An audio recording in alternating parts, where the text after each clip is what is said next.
አላህ ከጎንህ ከሆነ ማን ሊቃወምህ ይችላል? ማንም የለም።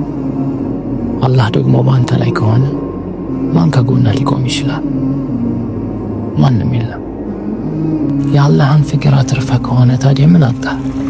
ምንም። የአላህን ፍቅር ካጣህ ደግሞ ታዲያ በእርግጥ ምን አገኘህ? ምንም። በአላህ ፍቅር የተነሳ የምታገኛቸው ውጤቶች፣ ጥቅሞችና ልዩ መብቶች ስፍር ቁጥር የላቸውም። አላህ ከወደደ በሰዎች ልብ ውስጥ ያኖራል።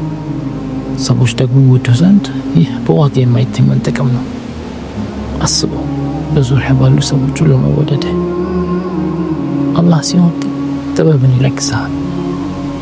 ማንም ጥበብ የተሰጠው ከሆነ እርሱ በእርግጥ ብዙ መልካም ነገር ተሰጥቶታል ማለት ነው።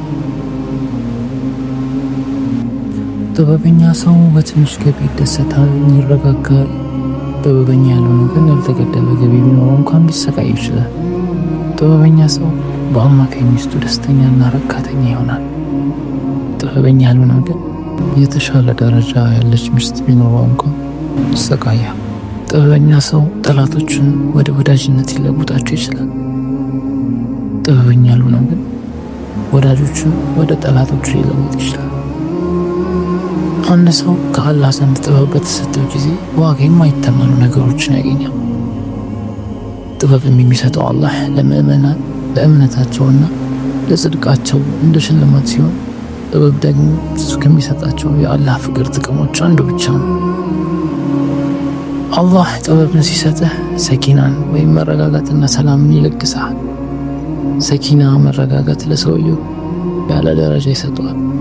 እርካታን፣ ደስታን፣ ብሩህ ተስፋን፣ ጥንካሬን፣ በራስ መተማመንን፣ ትክክለኛነትን፣ ትክክለኛ አመለካከትን ይሰጠዋል።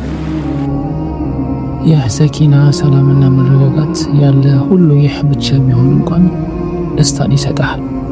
ነገር ግን ካጣኸው ሌላ ሁሉ ቢኖርህ ትሰቃያለህ። አንድ ሰው በሀብት፣ በጤና፣ በጥንካሬና በእውቀት ሊባረክ ይችላል። ግን ጥበብ ከጎደለው በእርግጥ እጅግ የተጎሳቆለ የተሰቃየን። አላህ ጤናን፣ ብልሃትን፣ ሀብትን፣ ውበትን ለብዙዎች ይለግሳል። ግን ጥበብን የሚሰጥ ለመረጣቸው ምእመናኑ ብቻ ነው። አላህ ከመረጣቸው ባሮቹ ያድርገን። አሜን። ከሮዳ ቲዩብ አምሃሪክ በመሆን እስላማዊ መልእክቶችን በፍቅር እንካፈል። ቻናላችንን ሰብስክራይብ በማድረግ ቤተሰብ ይሁኑ። አሰላሙ አለይኩም ወራህመቱላሂ ወበረካቱ።